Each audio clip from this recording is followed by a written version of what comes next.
Tammer on enam kui 225 töötajaga suurim projektipõhiste avataidete tootja Põhjamaades. Koostöös Päästeametiga oleme 4 aasta jooksul viinud läbi heategevusprojekti Turvalised jõulud. Me anname oma panuse laste turvalisuse tagamiseks, vahetades igal aastal ühes koolis või lasteaias välja tuletõkke avataited. Meie eesmärk on märgata ja panustada lasteasutuste turvalisusesse üle Eesti. Sel aastal valisime tee Eestimaa suurimale saarele. Kahtla lasteaed põhikoolis Saaremaal olid kehvas seisus koolimaja ja lasteaia tulekindlad uksed. Koolimaja ja lasteaed on teiseks koduks 34 lapsele. Päästeameti ettekirjutusele vastavalt vahetasime koolimaja evakuatsiooniteele avanevad 2 keldriust, pööningut eraldava tuletõkkeukse ja katusekorrust eraldava pööninguluugi. Meie uksed on mõeldud tagama tuleleviku piiramise vähemalt 60 minutiks.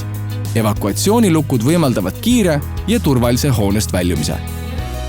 Lasteaiamajas ei vastanud nõuetele köögi ja söögisaali vahel asuv tuletõkkeuks. Paigaldasime sinna uue, nõuetele vastava tuletõkke paarisukse. Kahtla lasteaed põhikoolile oli sellepärast tulekindlaid uksi vaja, et Päästeamet tegi ettekirjutuse, et kõikides tuletõkke sektsioonides ei ole tulekindlaid uksi. Tulekindlad uksed annavad kindluse, et me oleme alati kaitstud, aga nendel tuletõkke ustel on veel teine hea omadus, müra ei kostu läbi. Erikindlus meie koolis on sellepärast oluline, et söökla mitte ainult ei ole söömise koht, vaid on ka tööõpetuse klass. Ja lapsed teatavasti on alati lärmakad, aga samal ajal lasteaed magab.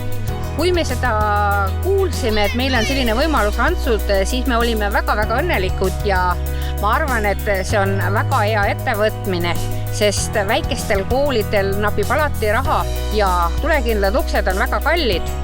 Selline võimalus nagu osaühing Tammer meile pakkus, see on väga-väga hea projekt. Aitäh! Täname kõiki, kes aitasid projekti elluviimisega, kinkides jõulurõõmu Kahtla lastele. Loodame, et meie panus aitab muuta maailma turvalisemaks ja keskkonnasõbralikumaks.